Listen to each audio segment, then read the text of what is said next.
नमस्कार मित्रांनो, मी अमोल जाधव. स्वागत आहे तुमचे CSC मराठी या यूट्यूब चॅनलवरती. मित्रांनो, आता पालकांच्या समोर एक नवीन प्रश्न उभा राहिलेला आहे. तो म्हणजे RTEच्या नापास विद्यार्थ्यांच्या शुल्क प्रतिपूर्तीची रक्कम कोण भरणार आहे? तर हे देखील आपण आजच्या या व्हिडिओमध्ये जाणून घेणार आहे. तर व्हिडिओ शेवटपर्यंत पहा. इथे पाहू शकता तुम्ही महाराष्ट्र शासनाच्या नव्या अध्यादेशानुसार इयत्ता 5वी व 8वीच्या विद्यार्थ्यांची परीक्षा घेण्याची तरतूद करण्यात आली आहे. त्यामुळे परीक्षेत अनुत्तीर्ण झालेल्या विद्यार्थ्यांना पुन्हा त्याच वर्गात शिक्षण घ्यावे लागते. मात्र शिक्षण हक्क कायद्याअंतर्गत म्हणजेच RTE अंतर्गत प्रवेश घेतलेले विद्यार्थी अनुत्तीर्ण झाल्यास त्यांच्या शुल्क प्रतिपूर्तीची रक्कम कोण देणार असा प्रश्न आता निर्माण झाला आहे. याबाबत प्राथमिक शिक्षण संचालक कार्यालयाने राज्य शासनाकडे अभिप्राय मागवला आहे, परंतु अद्याप शासनाकडून त्यास उत्तर प्राप्त झालेले नाही.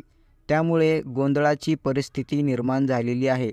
शिक्षण हक्क कायद्यानुसार प्राथमिक शिक्षणासाठी ज्या बालकाला RTE अंतर्गत प्रवेश देण्यात आलेला आहे, त्या बालकाला वयाची 14 वर्ष पूर्ण झाल्यानंतर सुद्धा प्राथमिक शिक्षण पूर्ण करेपर्यंत मोफत शिक्षणाचा हक्क देण्यात आलेला आहे.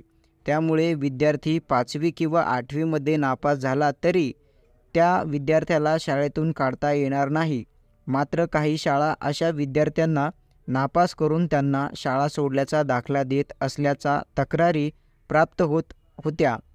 आप पालक युनियनचे मुकुंद किर्दत यांनी प्राथमिक शिक्षण संचालकांकडे याबाबतचा पत्रव्यवहार केला होता. त्यावर आता शिक्षण विभागाने राज्य शासनाकडून मार्गदर्शन मागितले आहे. RTE अंतर्गत प्रवेश घेतलेल्या विद्यार्थ्यांच्या शुल्क प्रतिपूर्तीची रक्कम शासनाकडून एकदा अदा केली जाते. मात्र तो विद्यार्थी पुन्हा त्याच वर्गात नापास झाल्यामुळे शिक्षण घेत असेल तर त्या विद्यार्थ्याच्या शुल्काची रक्कम कोणी द्यावी असा प्रश्न निर्माण झाला आहे. परंतु शिक्षण हक्क कायद्यातील तरतुदीनुसार विद्यार्थ्याला प्राथमिक शिक्षण देण्याची जबाबदारी ही शासनाची आहे. त्यामुळे शिक्षण पूर्ण होईपर्यंत विद्यार्थ्याला शाळेतून काढता येणार नाही. याबाबत शासनाने शाळांना निर्देश द्यावेत अशी मागणी मुकुंद किर्दत यांनी केलेली आहे. इयत्ता 5वी व 8वीमध्ये नापास झालेल्या RTE 25% राखीव जागांमधून प्रवेशित झालेल्या विद्यार्थ्यांच्या शुल्क प्रतिपूर्तीची दुबार रक्कम शासन स्तरावरून देण्यात येणार आहे किंवा कसे याबाबत शिक्षण विभागाने मार्गदर्शन मागितले आहे. ती अपडेट आल्यानंतर आपल्या चॅनलवरती ती देखील अपडेट तुम्हाला कळवली जाईल. तर अशाच महत्त्वपूर्ण माहितीसाठी आणि व्हिडिओसाठी आपल्या चॅनलला सबस्क्राईब करून ठेवा. जय हिंद, जय महाराष्ट्र.